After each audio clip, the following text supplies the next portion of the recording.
Raha tompoko lafinaritra tompoko vavy dia akapalinina indray no andorananao mety toetry ny andro ho an'ny 3 andro manaraka ho an'ny fiandohan'ny herinandro alatsinainy talata ka hatramin'ny alarobia. Ao anatin'izay toetry ny andro zay dia tsara manamarika fa ho mafy hatrany nitsokany alizay zany hoe nitsodrivotra avy aty Atsimatsinanana ary dia itovitovy amin'izao hitantsika amin'ny sary zao amin'ny ankapobeny sary avy amin'ny zanabolana ny mety toetry ny andro ao anatin'ny 3 andro manaraka zany hoe aty amin'ny ilana sana nosy aloha zany dia somary toetra ny orana malefaka ho an'ny afovoantany ilana sana afovoantany manjobojombona kely eo hatrany mety aranerika ary anandrefana kosa dia saika hibalika ny masoandro. Zay atsika amin'ny atsipiriana makasika zay toetry ny andro izay ho an'ny rapitso maraina zao dia mbola manjobojombona hatrany ny ilana sana afovoantany manontolo iny mety aranerika ny voamaraina.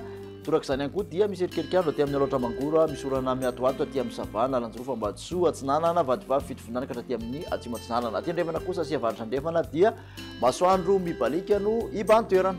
Tolakandro kosa indray ary dia mitovitovy amin'izay hatrany ny toetry ny andro mbola mitoetra ny erikelikandro ny farany takariva raha toa ka manjombona ny andro ny atoandro ho an'ny ilan'ny Atsinanany afovoantany. Aty amin'ny aloatra mangoro kosa dia misy orana miatoato aty amin'ny ilany Atsinanana ary toka misy orana miatoato ihany koa ho an'ny motsiraka Atsinanana nosy manontolo ka aty amin'ny Savasy Atsimo Atsinanana. Any andrefana kosa dia mbola mibantoerana ny masoandro mibalika. Raha ny tombotombona makasika ny maripana kosa no resahana dia somary tavalatsaka hatramin'ny 17 ka hatramin'ny 20 degré celsius aloha mafana indrindra ho an'ny afovoantany. Motsiraka Atsinanana kosa dia 7 ka hatramin'ny 20 degré celsius raha toa ka 7 ka hatramin'ny 5 ny motsiraka andrefany nosy any amin'ny faritra melaka aloha no mafana melaky no mafana indrindra ho an'ny rapitso 5 degré celsius. Toeantsika ho an'ny talata zay toetry ny andro izay dia mbola mitoetra hatrany ny tsokany alizay dia mbola andrahoana hatrany na anjombona ny ilan'ny Atsinanany afovoantany mety arahany herika hatrany ny voamaraina. Ny orana miatoato dia tazana aty amin'ny motsiraka afovoany Atsinanana Atsimatsinanana sy avaratra Atsinanana nosy mahazo ny aloatra mangoro. Ny ankoatr'izay dia ifandimby ny rahona sy ny masoandro.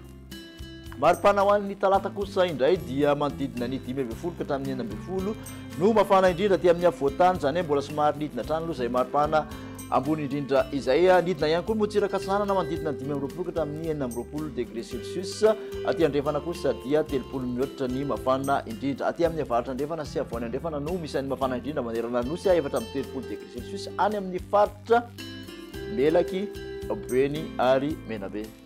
Amaranantsika toetry ny andro kosa dia ny tontolo ny andro ny alarobia. Amin'ny alarobia no somary efa mifarana mamaraparana ny tsokany alizay dia ahitana orana hatrany aloha ny motsiraky ny faritra savana Lanjorofa Ambatosoa Atsinanana mahazo vadivavy fito voninahitra ka aty Atsimatsinanana iny mandrahona hatrany ny lasany afovoantany mety arahany herika ny voamaraina sy ny takariva ary dia aty andrefana no masoandro mibalika no mibantoerana. Raha ny maripana zany ho an'ny alarobia dia manodidina zay 20 ka hatramin'ny 17 zay hatrany no mafana indrindra ho an'ny afovoantany motsiraka Atsinanana 9 ka hatramin'ny 17 degré celsius 2 ka hatramin'ny 30 ny motsiraka andrefany nosy any faritra melaky tafakatra hatramin'ny 15 degré celsius ny mafana indrindra. Makatsitraka anao ary nanaraka zay hatramin'ny farany dia malasanao manaraka indray ary veloma tompoko.